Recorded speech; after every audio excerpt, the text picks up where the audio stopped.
Kevin Durant is expected to take a $20 million pay cut to remain with the Houston Rockets. We're going to talk a little bit about that. And Trae Young is unlikely to sign an extension, but could re-sign with the Hawks in the summer. We'll talk about all that, plus Cam Thomas reportedly being prepared to take the qualifying offer, all that and more, right after this. Welcome to the number one place for your daily basketball news and analysis, NBA Central.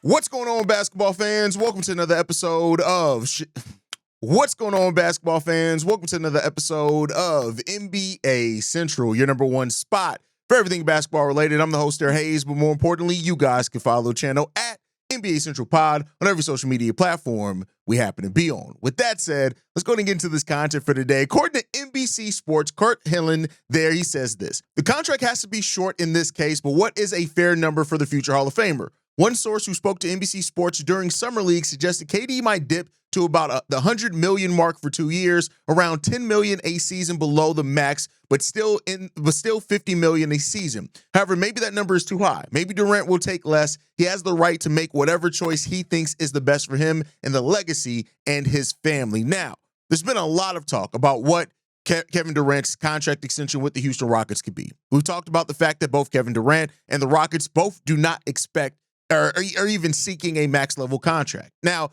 how much of a pay cut he takes, I think determines a lot about how he sees his future with the team, how he sees the role with the team, and also, like I said, I mean, that does play a part into the legacy and his family and things like that.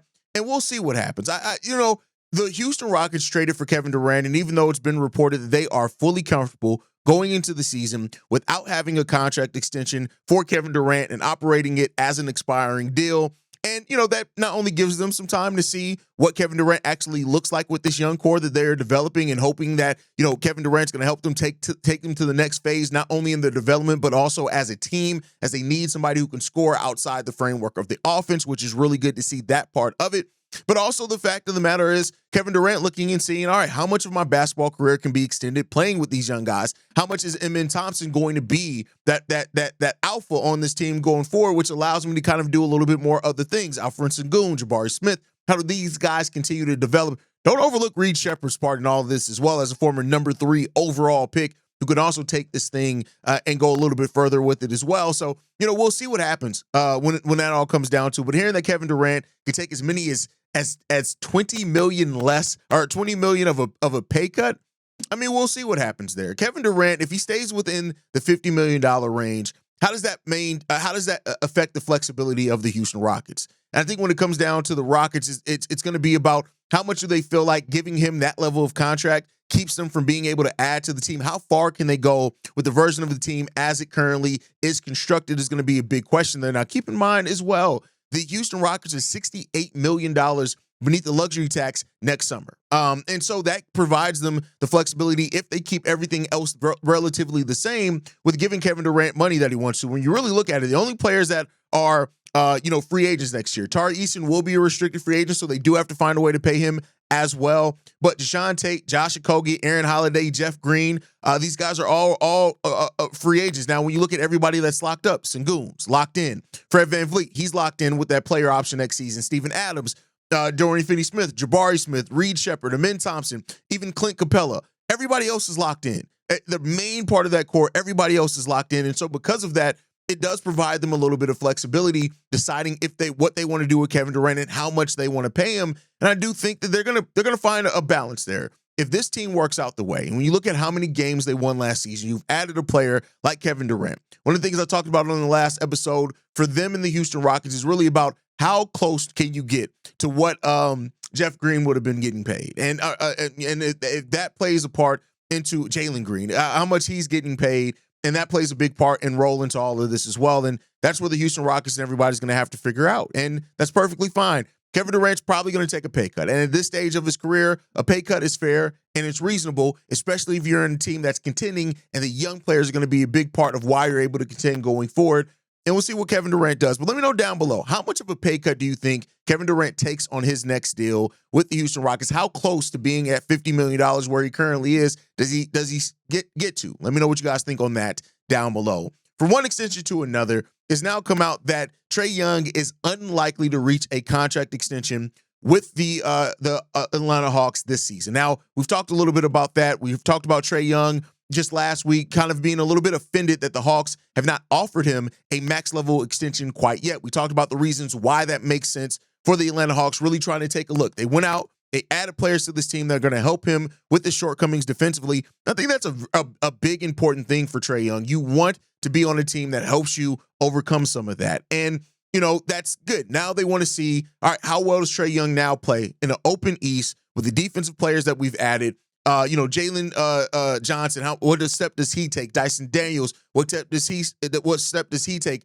Everybody that we added, adding Nickeil Alexander-Walker, and then making that determination, because like most teams are now, they are dreading that second tax apron, rightfully so, and they want to make sure that they have some flexibility within that. And that's where it's going to be. Now, if Trae comes out and balls out with these young players next season, then of course it may be a launching pad for him to sign that deal when it comes down to it. Trae Young reportedly loves Quinn Snyder as well. There's a really good relationship that those two have really built a solid relationship, which I do think goes a long way in a player wanting to stay with the team as well. Adding Kristaps, adding Nickeil Alexander-Walker, getting a return from Jalen Johnson, Dyson Daniels, whoever takes another step outside of that, there's a lot here. And Trae Young may very well want to bet on himself on that. And that may also be why he's not getting an extension, especially if there's no max level contract extension offer on the table. And as much as, Trae has his shortcomings and things like that, you can't overlook that. And so we'll see what happens with that with Trae Young. It's going to be something to watch, because if Trae Young does get into the free agent market, that's going to be huge. I think that's going to be a major thing that, especially with as many teams are lining up to have cap flexibility, that's major.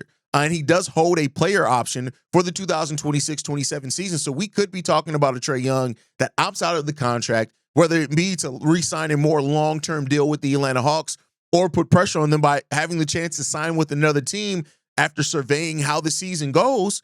I mean, that's Trae Young's right. And, Trae Young's not an old player himself. He's 27 years old. Like, it's not like Trae Young is in the twilight of his career or anything like that. Like, yeah, you have younger players now here on the Hawks with Jalen Johnson at 24. You, of course, got Dyson Daniels at 22. Asa Newell, who you just drafted. You're trying to see what he turns into. Things like that. Zachary Rishisher at 20 years old, who started playing better towards the end of the season. But Trae is still the engine of everything you do offensively. You cannot take away from that. And while he has his shortcomings defensively for sure, and nobody's going to say otherwise on that, well, there may be some crazy people that say otherwise on that, you still got to figure it out. And so, what happens between the Hawks and Trae Young is going to be one of the storylines to watch this offseason, because the question that I want to throw here, and this is not reporting, nobody has said this, but the thing is that if at any point next season that the Hawks feel like either they aren't sure about a Trae Young extension or aren't sure that Trae Young will extend there, do they put him on the trade market? Do they put him on the trade block leading into the trade deadline and try to get something back for him? And I know that may seem like, and that's probably the least likely thing to happen here, but you can't overlook it and act like it's not a possibility of it happening, because we've seen weirder things happen with how teams break down over these contract negotiations and contract talks and discrepancies. And so while the Hawks have flexibility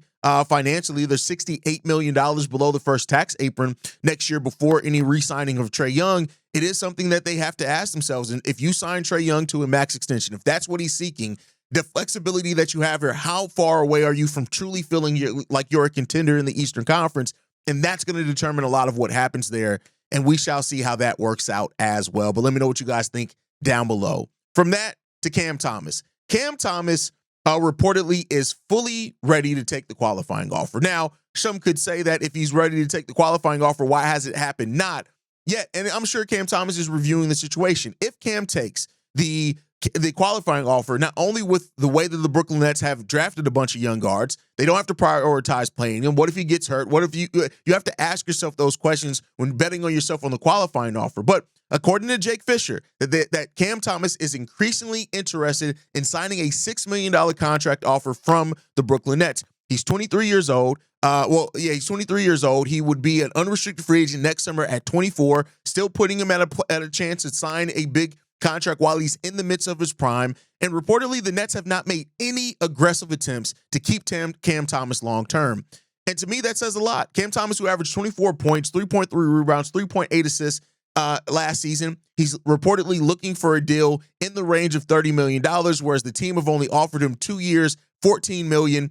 Cam Thomas is probably the most likely candidate to take that qualifying offer. And if he does, like we talked about, somebody's going to strike out in free agency next year. There are so many teams that have signed up and put their hopes in the summer of 2026 that a team that strikes out, if they already don't have Cam Thomas higher up on their board, is going to be wondering what the future holds there. And so we'll see what happens there with Cam Thomas. He's going to be one of the interesting things to watch how his restricted free agency goes. And if he does take the qualifying offer, what does that mean for Quentin Grimes? What does it mean for Jonathan Kuminga? What does that mean for Josh Giddey? As these are those restricted free agents that are still left without a deal, trying to figure out what's next for them. So let me know what you guys think on all of that down below. Make sure you guys are following us at NBA Central Pod. You send us any feedback, questions, comments, concerns, NBA Central Show at gmail.com. And then lastly, if you want to leave a text message and our voicemail for the mailbag, the number to do so, 773-270-2799. We're the number one spot for everything basketball related. I'll catch you guys